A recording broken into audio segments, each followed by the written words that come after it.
Brenda, a new mom with a knack for attracting awkward situations, boarded the bus with her baby Bob. She was already juggling a diaper bag, a stroller, and her sanity.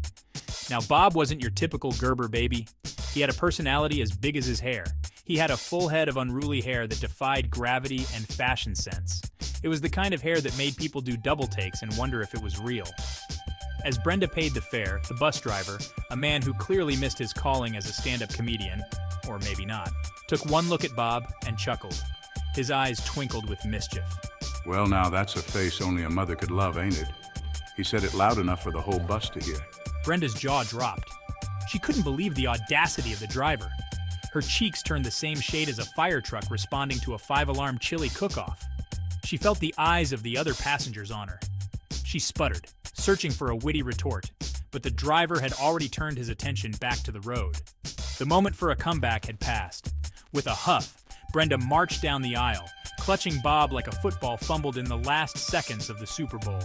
She could feel the heat of embarrassment radiating from her face. How dare he insult her precious Bob? She vowed to never take this bus route again. Brenda found an empty seat next to a man engrossed in a newspaper. He seemed oblivious to the world, let alone the drama that had just unfolded. Perfect, she thought. Someone who wouldn't judge her or her uniquely haired offspring. She plopped down, still fuming. The bus rumbled along, its engine groaning like a disgruntled walrus. Outside, the scenery zipped by, shops, cars, pedestrians, all a blur to Brenda, who was lost in a world of indignation. She bounced Bob gently on her knee, whispering soothing words.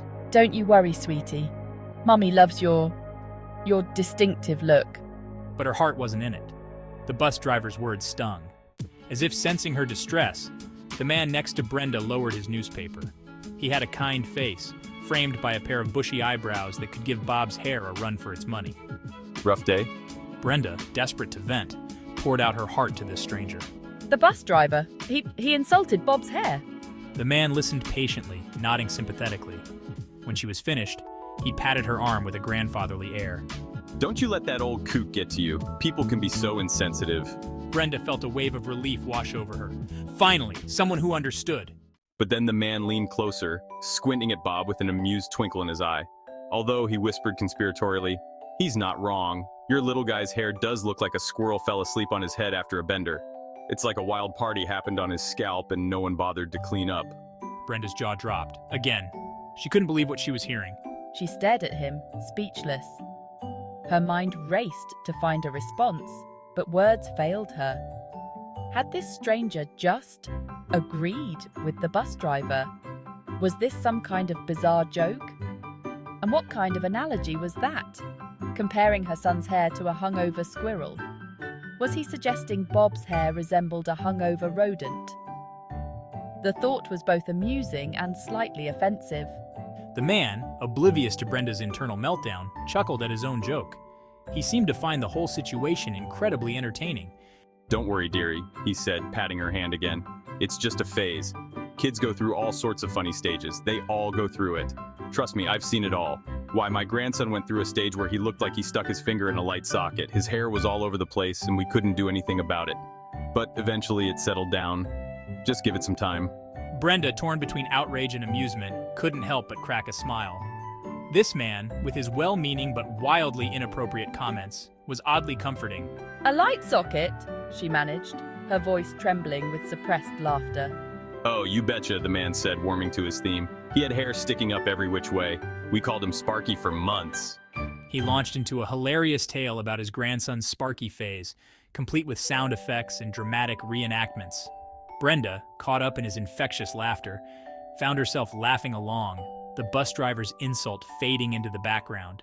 By the time Brenda reached her stop, her sides ached from laughing. She'd been laughing so hard that tears streamed down her face, and she could barely catch her breath. It was one of those moments where everything seemed funnier than it actually was. As she got off the bus, she realized that sometimes the best way to deal with a bad joke was to laugh about it. It was a simple yet profound realization that lightened her mood instantly. Thanks for the chat, she said to the man, who was beaming at her like a proud grandpa. His warm smile made her feel like she had just shared a special moment with a long-lost friend. And for the record, I think Bob's hair is unique. she added with a playful wink, making the man chuckle. That's the spirit, the man called back, giving her a thumbs up. His encouraging gesture made her feel even better about the whole situation. As Brenda walked away, she couldn't help but think that maybe, just maybe, the bus driver had a point. Sometimes humor was the best way to deal with life's little absurdities. Bob's hair was pretty funny. It was the kind of hairstyle that you couldn't help but notice and remember. And hey, at least it was memorable. It gave everyone something to talk about and laugh over. Besides, she thought with a grin, just wait until he starts dating. That would be a whole new level of entertainment. Now that's a story she couldn't wait to tell. She imagined the laughter and joy it would bring to her friends, making the moment even more special.